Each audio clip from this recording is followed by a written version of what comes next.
My name is Solange Lebovitz and I live in Pittsburgh. I was born in France, but my parents were not French citizens. They were born in Siget, Transylvania, which was at one time part of the Austro-Hungarian Empire.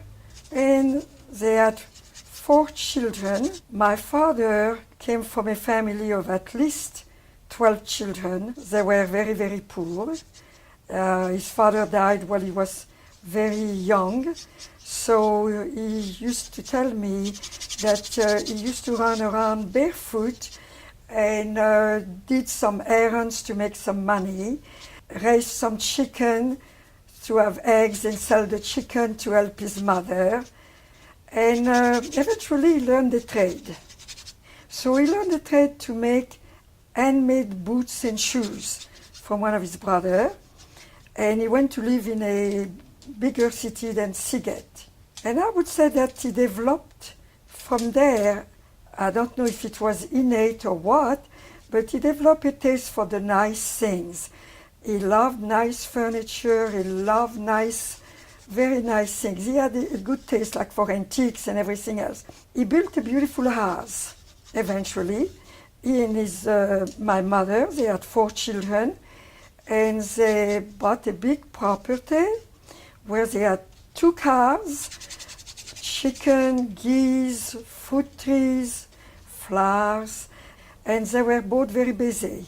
What happened is that the company Bata, a Czechoslovak company of shoes, ready-made shoes, came to on the other side of the river, and that killed his business. And most men were emigrating because for economic reasons, but also for anti-Semitism. The Romanians were not very, very good. So lots of people were coming to America, South America, Canada, and my father wanted to come to the United States. I think he had an aunt there, but she wrote that it wouldn't be good for him to come alone, and he should bring his wife. And there was 1925, the economy was very bad, there were no jobs, so my mother was afraid he would starve there, so he decided instead to come to France. They lived in like one room at first. It was extremely difficult, and they had to move. They both were working very, very hard, but they were very courageous people, very optimistic. At that time, they didn't think there would be the war, and they thought, well, the children are a little bit older, things will be much easier. In 1930, there was the Depression. France had welcomed the workers from East Europe, from Italy, because they had lost a lot of soldiers during the First World War. But now they made a new law in the 30s. The French people were antagonistic to the foreigners, and so the government decided that they are going to make a law that any company will have to hire 10 French people before they could hire a foreigner. So my father lost his job, and he was very distraught. He didn't know how he's going to survive. He was not a French citizen. He didn't have any papers, working papers. The situation was difficult, and he had to go on unemployment. And he was a very proud man. He had never, begged for anything, and it was very difficult for him. But he didn't know he knew Hebrew and Yiddish, but he didn't know how to read and write. But he went with my oldest daughter, Yolande, who was about 15, I think. She was a very good student, she spoke French fluently. And he took her to the labor ministry. And there he said, you're going to ask to see the Minister of Labor and explain the situation that I have to have papers to work, otherwise what am I going to do? So she was able to do that, And the minister listened, and he said he took care of it, and eventually received his papers to working papers. So everything seems to be working okay. I was a sixth child. So they sent me to the country. It was called the Preventorium. Preventorium because I was not real sick, but I had, a couple of nodules on the lungs. The doctor had decided I should be away from the pollution in Paris and I should go there. So that's at the time in 1939 when the war was declared. Now we all know that France and England declared war on Germany when Germany invaded Czechoslovakia, Austria and Czechoslovakia, and Poland. Hitler made a non-aggression pact with Russia, and both of them divided Poland. So Hitler didn't really have to worry anymore about Russia. Russia was not going to make war with him. So he was free to concentrate on Europe, and this is what he did. So when France and England declared war on Germany because they had a treaty with Poland, and I think with Czechoslovakia too, I'm not sure, it was bad. In the 1937 in France, you had the first Jewish prime minister. His name was Léon Blum, and he was a socialist. And he introduced many good laws for the people, like the 40-hour week, health benefit, the right to strike, nationalization of armament, the extra right wing, which was called in France l'Action Française. They were very much against him. And they said, better Hitler than Blum. So actually they welcomed Hitler. Laval, who was, I think, a prime minister or something, made sure to have the parliament vote to have Henri-Philippe Pétain, 84 years old, who was a hero of the First World War, and to become the head of the state. And Maréchal Pétain eliminated the Third Republic. The people didn't have any more rights. His policy was work, duty. It was a paternalistic regime. I must say that at the time in France there were about 330,000 Jewish people. And a lot of Jewish people who had come from Germany, Poland, Czechoslovakia, in every place, they ran away from the Nazi government.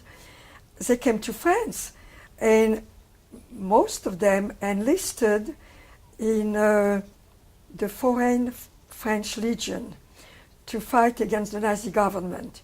There were at least about 30,000 of them, and most of them were Jewish. Pétain decided he didn't want to have so many French people killed, soldiers. He gave up. There was an armistice, and in 1940, the war was over. It seems like in Paris, the people, when they learned that the German soldiers were coming to Paris, they all ran away. I was not in Paris at the time. Me and my sister Berthe, we were about 10 and 11 years old. We were in Pornichet on the Atlantic coast of France, near Saint-Nazaire. And we were in a camp there, a summer camp. And one day, there were a lot of English soldiers who were allied with France, who were trying to return to England. So they were, while they were on their ships going back to England, they were bombed by the German. And the reason I know it is because one day we were not allowed to go on the beach, the children, we were not allowed to go on the beach because the bodies had washed up on the beaches. So soon after, my father came and picked us up and we were back in Paris. One early morning, the French police came, knocked at the door about 5 o'clock in the morning, and said, "Police, ouvrez, open." Well, they were not dressed and they were trembling, and my father made a sign to my brother that he put the finger to his mouth, that he shouldn't say anything, and they kept quiet. So the police left, but a friend in the neighborhood, a gentle friend, came to the door and said, "You cannot stay. You have to leave quickly because the police will come right back." They tried to go to a neighbor. The neighbor said, "I'm sorry, I cannot have you because they're going to search the whole building and I'll be caught with you." So just as they were going on to the second floor, the police came back, and my brother saw a window in the hall that gave on a roof and then on an alley in the back. So he quickly opened the window, crossed over the roof, helped my father, and they went down the spot, and they went down on the street, and from there they went to a store, and they borrowed some slippers, took the subway. They were not shaven, anything. They looked like a vagabond, and they went straight to the office of Mr. Bloom, where the raincoat factory was, and he arranged somebody to pick up their clothes, got them false papers, and they left Paris by train the same way that my mother and my other brother had left. And eventually they got to Limoges. Now, that's when my father and my other brother came to Limoges. They were very happy, but he asked, "Where is Armand?" And my mother was very distraught. She said, "Armand left a week ago and I've heard from him. I'm very frightened. I don't know what happened to him." So they decided to send my other brother to the same city. My other brother went, and maybe there was a little hotel near the station. He stayed in the same hotel. He said that he found in the drawer a bill showing that my brother had eaten there in the restaurant, and he inquired at the hotel, and they told him that he had left, that he was looking, he didn't find a job. But when he came back and he told my parents, Armand was not there. Eventually they got a letter, he addressed a letter to Madame Lviv, you know, the other lady, who was very nice, telling her that he was in jail. They had arrested him at the train station. He was tall and blonde. He could have passed for a German deserter. And they arrested him, and they found his false paper, and of course his regular papers too, where it showed that he was a Jew. So they put him in jail.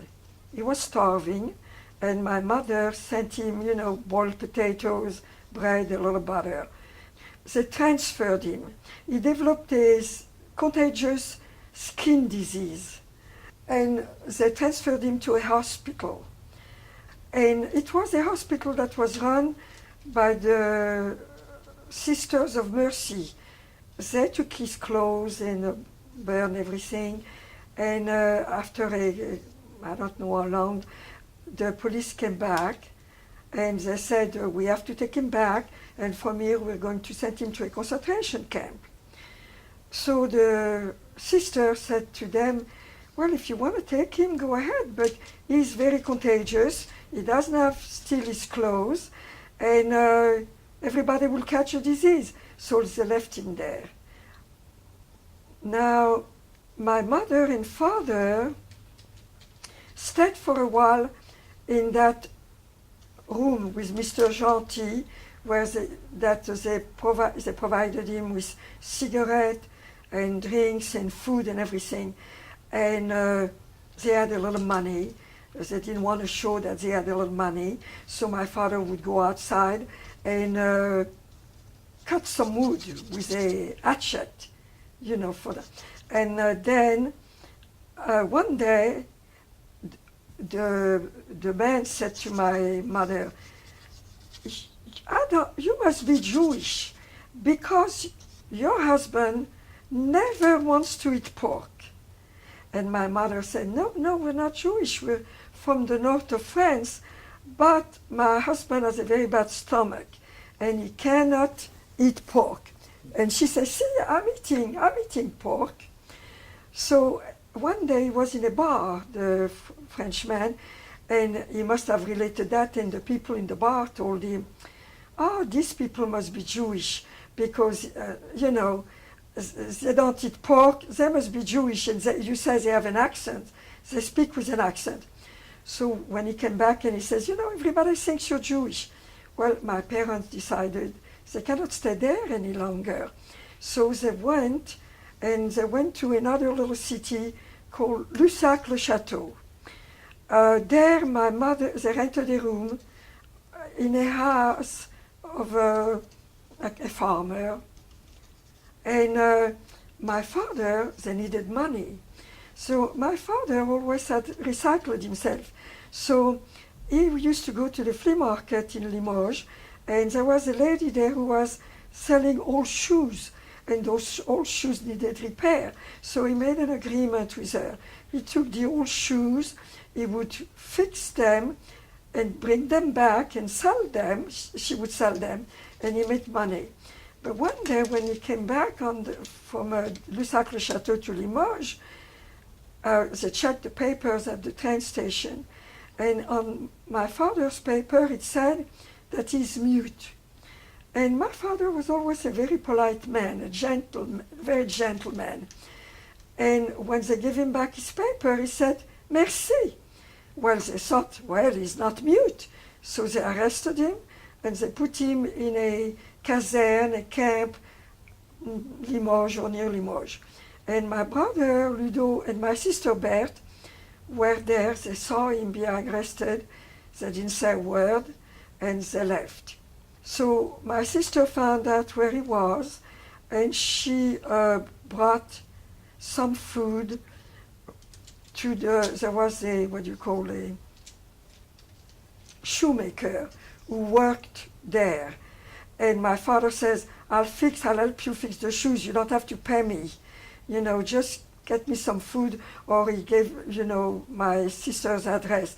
So she would come, meet the man, and give him medicine for my father or food. Fortunately, it was close to the end of the war, so he was not deported. During this time, for me, in Normandy, one day the Germans came to every house, and the people I stayed with had a very lovely house, and the officers were looking for rooms for their officers. So they had one bedroom, and my bed was on the landing of the stairs, and they had an attic with one bed. They took off the bed and they put a lot of apples there to dry out. So when the Germans came, they found there was no room for them. But it was a double house, and they had a press. And there was a little apartment over there above, but the Germans didn't know it. You know, so it was a good thing they didn't find any place where to stay on their property, because the people used to make their own cider. And all year long I used to drink cider. It was very good, the cider of Normandy. At school one day, the German came to the school, and the directrice of the school, Mademoiselle Geneviève Pitois, she was a very devoted Catholic. She was hiding two girls who were Jewish from Paris, and there was another Jewish girl in the little in the burg, Le Bourg, in the village. And although we all knew more or less that we were Jewish, we never told each other that we were Jewish, because we lived in a climate of fear. We were not only endangering ourselves, we would be endangering also the people who kept us. Mm-hmm. So Mademoiselle Geneviève Pitois says to me, Solange, you go and take care of the children in the other classroom, maybe kindergarten or something. So I go there and I'm looking at the blackboard when a German soldier opened the door. And he looks, and I was a redhead, very red hair, blue eyes, and I was young, and he probably didn't make the connection. You know, usually you figure Jewish people are dark, dark eyes.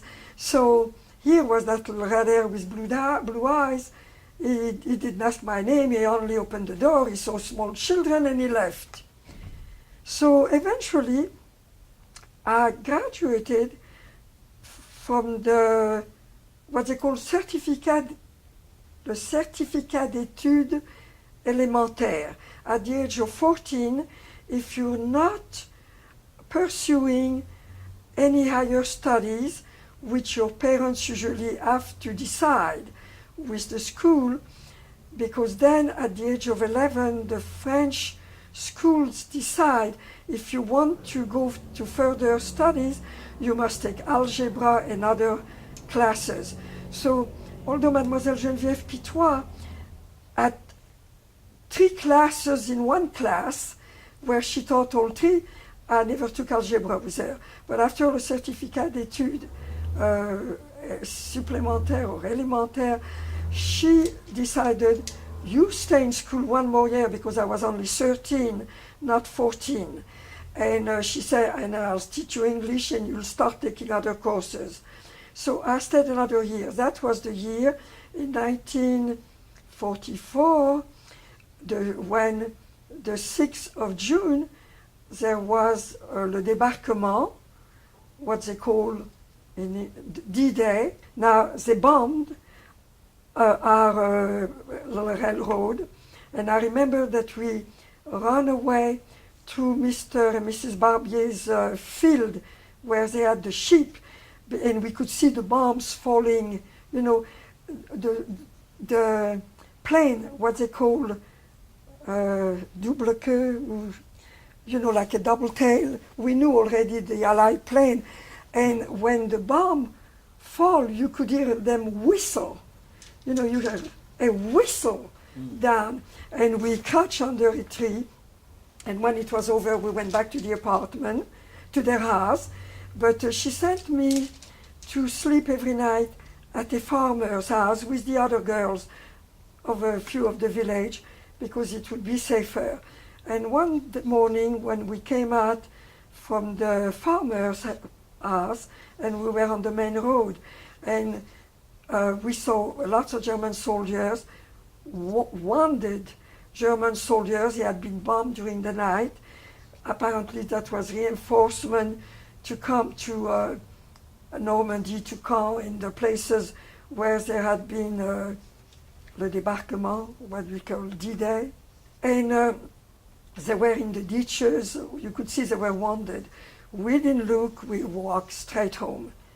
And the last night that we went to sleep, Monsieur Barbier to the farmer, that night they stole, she made all her pâtés, you know, from pork, rillettes and pâté and jellies, and they had stolen all her jelly jars that she had on a shelf, the German, and took all the food, you know, which she didn't really care about that as long as we were safe.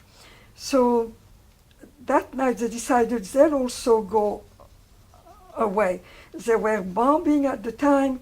You see, it was 2 months later than D-Day. D-Day was on the 6th of June, 1944, and this was the 13th of August, 1944, and we could hear the cannon.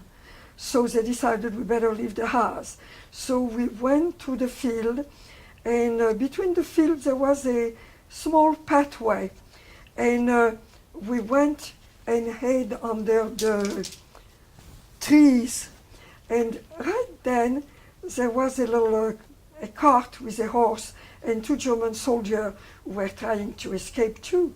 And they passed. They didn't pass right away.